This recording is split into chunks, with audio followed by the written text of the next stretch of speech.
पढ़ने का काम किया है। इसके पहले जो फार्मूला हमने पढ़ने का काम किया उसके माध्यम से जो समाकलन किए उसी प्रश्नों को हम के आधार पर तोड़ेंगे और दूसरे तरीका से उनका हम समाकलन निकालेंगे।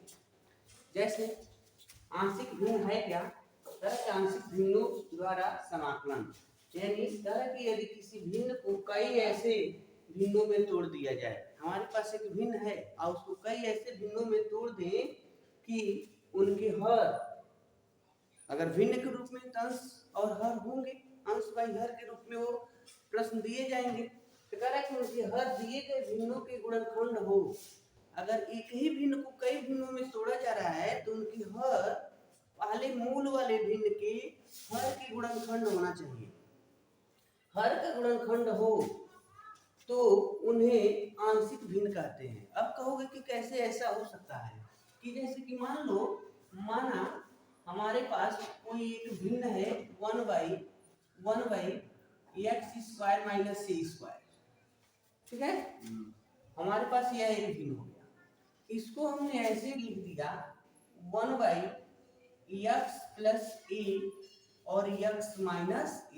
अब देखो यहाँ पर 1/x² माइनस a² यानी एक ही हर था, लेकिन इसका जब हम फैक्टराइज किए, फैक्टर के रूप में नोट किए, तो x प्लस 1 और x माइनस 1 मतलब दो पद मिल गए, यानी दो गुणनखंड हो गया।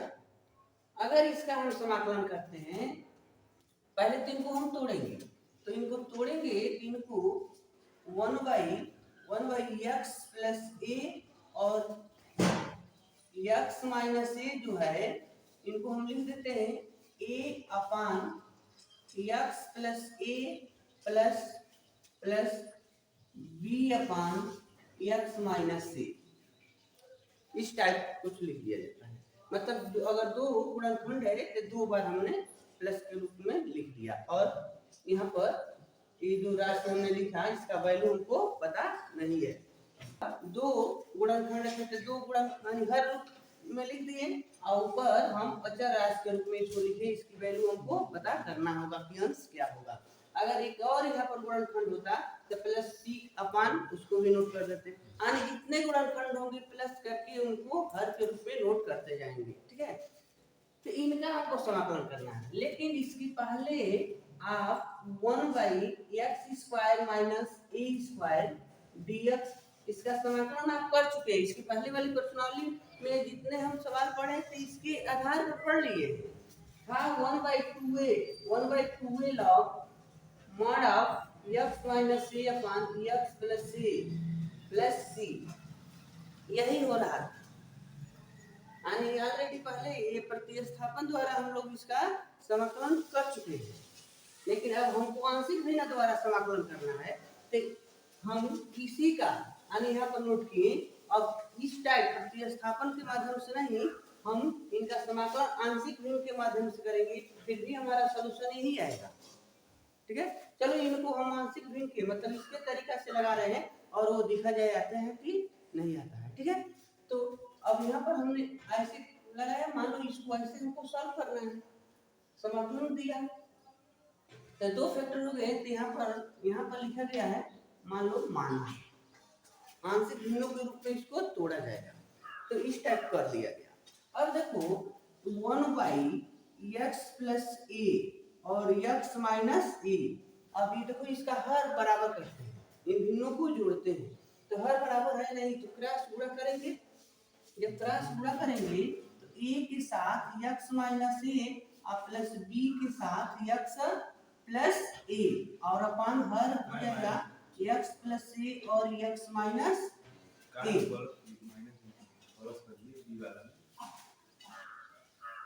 चलिए यहाँ भी प्लस होगा, ठीक है।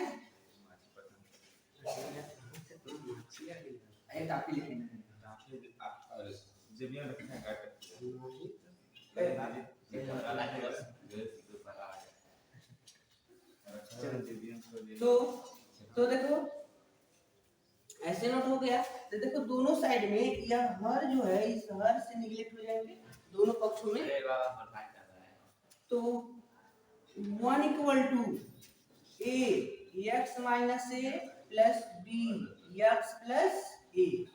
अब तोड़ दीजिए, पूरा कर दीजिए इनको। तो 1 इक्वल टू, जब इसका पूरा करेंगे तो ए एक्स और minus A small A plus B X plus B small A. ठीक है। अब देखो ये आप इसको इक्वेशन मान लेना है, इक्वेशन इसको नोट कर लेंगे। तो अब लिखेंगे यक्स के गुणांकों की तुलना करने पर, यक्स के गुणांकों की तुलना से, यक्स के गुणांकों की तुलना से। तो देखो यक्स तो इधर है, ये नहीं है, यक्स नहीं है, तो इधर यक्स का गुणांक 0 हो गया। इस साइड में यक्स की गुणांक यहाँ देखो a है प्लस b है, यानी a प्लस b बराबर 0। यानी इसको हम नोट कर सकते हैं a बराबर माइनस बी, a बराबर माइनस बी, यानी a का जो मान होगा वही b का मान होगा, बट b का मान नेगेटिव होगा। हो सकता है कि एक अभी b को रोक दिए तो a को पक्षाघात होते तो b बराबर माइनस a हो गया होता। दोनों का मान एक ही है, लेकिन एक का मान नेगेटिव होगा, एक का मान पॉजिटिव होगा। अब देखिए अगर हम ऐसा करते हैं कि अचर पदों की तुलना करने पर, अचर पदों की तुलना से, अचर पद की तुलना करते हैं। इधर अचर पद 1 है और इस साइड में अचर पद देखो यहाँ पर minus a, capital a minus A small A plus b और ए हो गया। ठीक है। तो 1 इक्वल टू, इसमें से अगर ए हम कॉमन कर ले छोटा वाला, चलो बी को पहले लिखते हैं, माइनस ए को बाद में लिखते हैं। तो 1 इक्वल टू ए, अब देखो तो ए के स्थान पर क्या लिख सकते हैं, माइनस बी। तो चलो हम यहाँ बी है ये है माइनस ए के स्थान पर रखते हैं माइनस बी, तो हो जाएगा प्लस बी। ठीक है। तो 1 इक्वल टू हो गया 2b और स्मॉल a, लेकिन हमको b का मानना चाहिए, हम a और b, कैपिटल a और b का मान चाहते हैं। तो यहाँ से b का मान निकालोगे 2 और a इसमें भाग देने आ जाएगा, तो 1/2a हो जाएगा। b का मान क्या मिल गया, 1/2a। तो a का मान क्या हो जाएगा, -1/2a। मान लो b का मान यहाँ रखेंगे ना, यहाँ तो a का मान मिल जाएगा। यहीं पर देख लो, यहीं पर a बराबर हो जाएगा -1/2a। ठीक है। तो जब हमको ऐसा मिल गया, a और b का मान मिल गया, जैसे ही आपको इस लाइन पर आ जाएंगे, यानी इनका हमको समाकलन करना है, यानी इन दोनों का समाकलन करना है। तो लिखो समाकलन a by x plus a dx plus समाकलन b by x minus a dx। ठीक है। जब a और b का मान मिल जाएगा तो आप इनके पास a की वैल्यू है 1/2a upon x plus a dx, b की वैल्यू है, नहीं a की वैल्यू माइनस में है, b की वैल्यू है 1/2a x minus a dx। तो यहाँ से हम क्या करेंगे 1/2a कॉमन कर देंगे, तो माइनस बच रहा, माइनस के साथ भी बाहर निकाल लो माइनस, तो 1/x प्लस a बच गया अब प्लस 1/2 बाहर, तो 1/x माइनस a dx। अब देखो -1/2a और इनका समाकलन करोगे तो हो जाएगा log x प्लस a। मान लो कितनी मानोगे नीचे वाले को, तो 1/x प्लस a को लिख सकते हैं log x प्लस a, और यहाँ पर 1/2a ये हो जाएगा log x माइनस a। अब 1/2a कॉमन कर लेते हैं दोनों में से, इसको पहले लिख देते हैं log x minus a, minus हो जाएगा log x प्लस a। ठीक है। अंत में लिखो यहाँ प्लस c।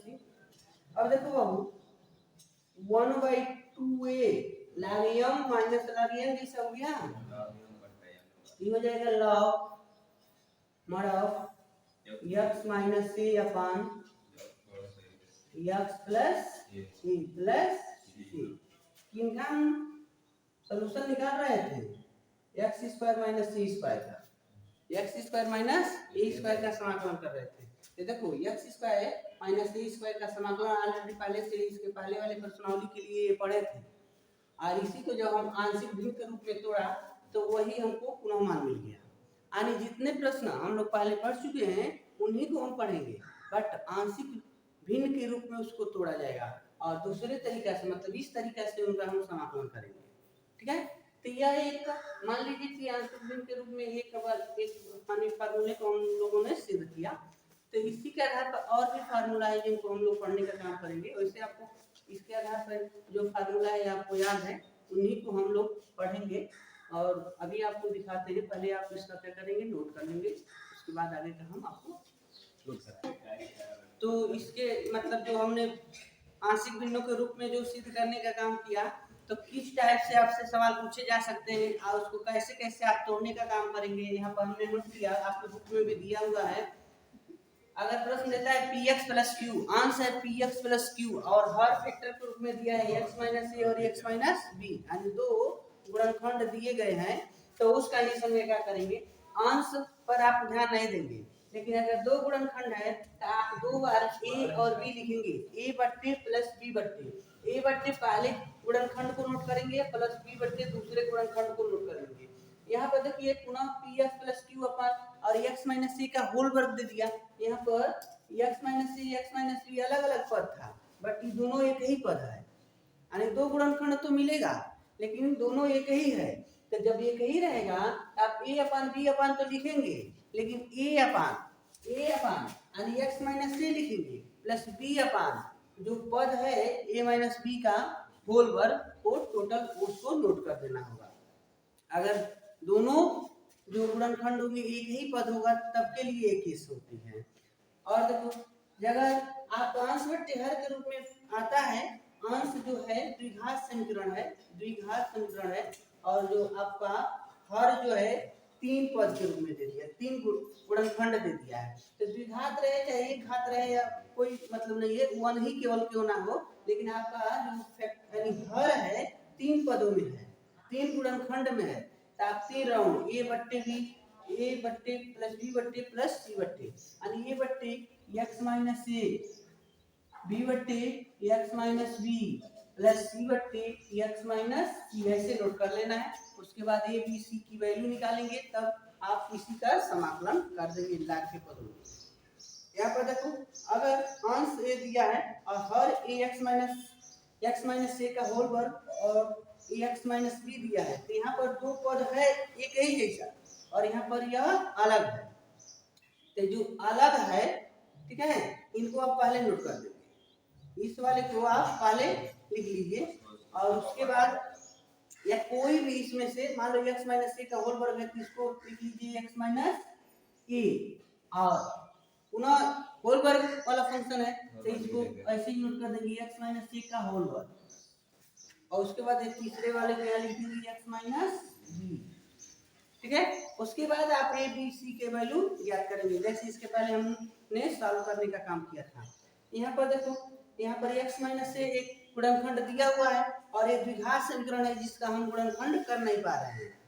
हो सकता है इससे धराचार नियम से हल करना पड़ जाए, उसका फैक्टर मिलवे नहीं कर रहा है, तो उस केस में जिसका गुणनखंड न हो पाए तब के लिए यह जो x माइनस a इसको तो आप नोट कर लीजिए अलग x माइनस a, लेकिन ये द्विघात समीकरण है, इसके दो पद होने चाहिए, दो गुणनखंड होने चाहिए था, इसलिए आप b और c एक ही में जोड़ लेंगे, bx प्लस c कर देंगे और इनको इसके नीचे नोट कर देंगे x square minus x square plus bx plus c। ठीक है, यह आप इसके नीचे नोट करेंगे और a b c की वैल्यू निकालेंगे, तो उसके पश्चात इसका समाकलन आप करने का कार्य करेंगे। तो ये तो मान लो एक टाइप हो गया आंशिक भिन्नों का समाकलन करने के लिए उनको किस तरीका से मानेंगे, इस तरीका से आप मानने का काम करेंगे। एग्जाम्पल दिया है, एग्जाम्पल इसके जो हमने एग्जाम मतलब फार्मूला जो बता दिया एग्जाम्पल, उसी के आधार पर हम सॉल्व करते हैं। एग्जाम्पल नंबर 11 जो है कह रहा है कि 1/x+1 और x+2 का समाकलन करिए। तो आप बिना किसी से कुछ कहे x+1 और x+2 दो गुणनखंड है नीचे हर में, आप दो बार लिखेंगे a/x+1 और प्लस b/x+2 ऐसे लिख देंगे।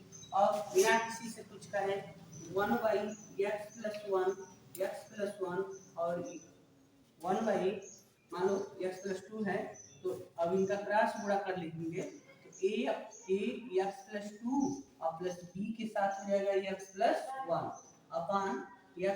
मान लीजिए दोनों साइड का हट गया तो 1 = a x+2 plus b x+1 ऐसे नोट कर लिए। तो 1 = इसका गुणा करोगे तो ax plus 2a bx plus b। अब इसको एक मान लो, ऐसे कुछ मान लेना है। अब लिखेंगे अचर पदों की तुलना पर, अचर पदों की तुलना। इधर अचर पद क्या है 1, इधर अचर पद क्या है 2a और कुछ है अचर पद इधर 1 है और यहाँ से 2a और b हमने नोट कर लिया।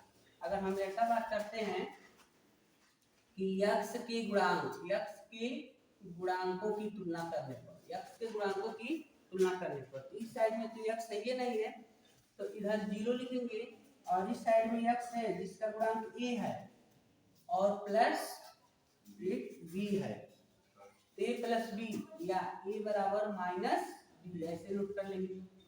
अब देखो इसका नाम दे देते हैं 3 और यहाँ पर नाम दिए हैं 2, तो 2 और 3 से बात करें समीकरण 2 3 से, तब 2 में क्या करते हैं हम 2a a के स्थान पर b रख देते हैं माइनस b, तो 2 गुणे माइनस b और प्लस है b तो प्लस b, तो 1 = -2b प्लस b, तो b इसमें जमा कर देंगे तो माइनस b बचेगा, या लिख देंगे b बराबर -a, तो b की वैल्यू -1 मिल गया।